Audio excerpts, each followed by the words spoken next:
Hello YouTube family, అందరికీ ముందుగా రాఖీ పండుగ శుభాకాంక్షలు. రోజు మా వారికి ఇష్టమైన కూరలు చేసి పెడదామని చెప్పేసి అడుగుతుంటా. నీకు నచ్చింది చేయవే అని చెప్పేసి అంటారు. ఏదో ఒకటి చేస్తే మా అత్తగారు ఫోన్ చేసే టైంకి తినేది అరక్కముందే తినేది మర్చిపోయినట్లు, అసలు నేను ఏం కూర చేయనట్లు, ఏం కూర చేసావే అని చెప్పేసి వింతగా అడుగుతుంటారు. అందుకనే ఫిక్స్ అయ్యా, ఈరోజు ఆయన చెప్పిందే చేద్దాం, లేకపోతే వంట చేయడం మానేద్దాం అని చెప్పేసి. మా వారైతే కడుపు మార్చుకోవడం ఎందుకని చెప్పేసి నా దగ్గరకు వచ్చి, పక్కింటి పుల్లగూరలు ఇష్టం కదా అందుకని చెప్పేసి, అప్పుడు మీ అమ్మ చేసిందే శనగపప్పు గోంగూర కర్రీ అది చెయ్యి అని చెప్పేసి అన్నాడు. సరేలే అని చెప్పేసి ప్రాసెస్ అయితే స్టార్ట్ చేశాను. దీనికోసం శనగపప్పు ఒక గంట నానబెట్టేసి కడిగేసి పక్కన పెట్టేసుకున్నా. ఇంకోవైపు టమాటా, పచ్చిమిరపకాయలు, ఉల్లిపాయలు కట్ చేసుకున్నా. ఒకవేళ మీరు ఈ కర్రీ ఓన్లీ పచ్చిమిరపకాయలతో తినాలనిపిస్తే ఎక్కువ వేసుకోండి. నేనైతే కొంచెం కారం కూడా వేద్దామని చెప్పేసి కొన్నే వేశాను. కట్ చేసుకున్నవన్నీ పక్కన పెట్టేసుకొని తాలింపు కోసం సిద్ధం చేసుకున్న. పొయ్యి మీద బాండి పెట్టి నూనె వేసి హీట్ అయిన తర్వాత ఉల్లిపాయ, పచ్చిమిరపకాయ, కొంచెం కరివేపాకు, అట్లనే టమాటా వేసేసి అన్నీ కొంచెం వేగిన తర్వాత దాంట్లో అయితే శనగపప్పు కూడా వేసేసాను. ఎందుకంటే శనగపప్పు ఉడకడానికి టైం పడుతుంది కదా. అవి కొంచెం మగ్గాక దాంట్లో కొంచెం పసుపు వేసేసుకొని, ఇంకా మనం గోంగూర క్లీన్ చేసి పెట్టేసుకున్నది అది కూడా వేసేసి చక్కగా ఈ విధంగా మూత పెడితే గోంగూరలోంచి వాటర్ వచ్చేసి శనగపప్పు గోంగూర కలిపేసి ఉడుకుతుంది.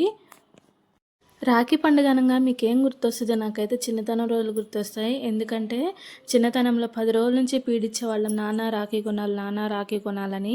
ఒక్కగానొక్క తమ్ముడాయే, సరేలే అని చెప్పేసి నాన్న కొనుక్కొని వస్తారు ఆ రోజు పొద్దున.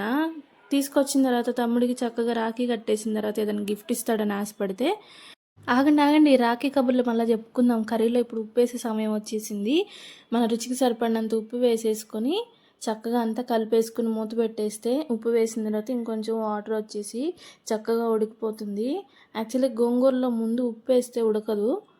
ఇప్పుడు అంతా మగ్గింది కదా, సో ఇప్పుడు వేస్తే ఏం కాదు. ఇప్పుడు వేసేసి కొంచెం మగ్గాక కారం కూడా వేసేసుకొని సిమ్లో పెట్టేసుకొని చక్కగా అంతా వేపేసుకోవాలి. మూత పెట్టేసి ఉంటే చక్కగా మగ్గుతుంది అన్నమాట. కారం వద్దు అనుకుంటే స్కిప్ చేసేసి ముందు వేసినప్పుడే టమాటాలు, పచ్చిమిరపకాయలు అవి వేసాను కదా, ఆ టైంలోనే కొన్ని మిరపకాయలు ఎక్కువ వేసుకొని సరిపోతుంది. చక్కగా ఒకవేళ వాటర్ తక్కువ అనిపిస్తే కొన్ని వాటర్ వేసేసుకొని ఉడికించుకోవాలి. ఎందుకంటే శనగపప్పు ఉడకాలి కదా. కారం వేసిన తర్వాత వాటర్ సరిపోకపోతే కొంచెం యాడ్ చేసుకొని ఒక 15 నుంచి 20 నిమిషాల వరకు ఉడికించుకుంటే ఈ విధంగా ఉడికిపోతుంది. శనగపప్పు అయితే జస్ట్ ఈ విధంగా పలుకైతే సరిపోతుంది, మరి మెత్తగా అవ్వాల్సిన అవసరం లేదు. సో ఇప్పుడు మనం వేడివేడిగా కర్రీ సర్వ్ చేసుకోవడమే. రాఖీ వచ్చిన ప్రతిసారి మా నాన్న 100 రూపీస్ మా తమ్ముడి చేతిలో పెడితే అవి మా చేతిలోకి రాగానే మాయమైపోయాయి. అదేంటని చూస్తే అమ్మ చేతిలో ఉండేవి. అలా గిఫ్ట్ అయితే ఏమొచ్చేది కాదు. చుట్టుపక్కల అందరు గిఫ్ట్ ఇచ్చుకుంటుంటే నాకైతే బాధ అనిపించేది. ఇప్పుడు జాబ్ చేస్తున్న దగ్గర నుంచి అయితే ఇస్తున్నాడులేండి. మీరైతే సబ్స్క్రైబ్ చేసుకుని లైక్ చేయండి. Thank you, bye bye.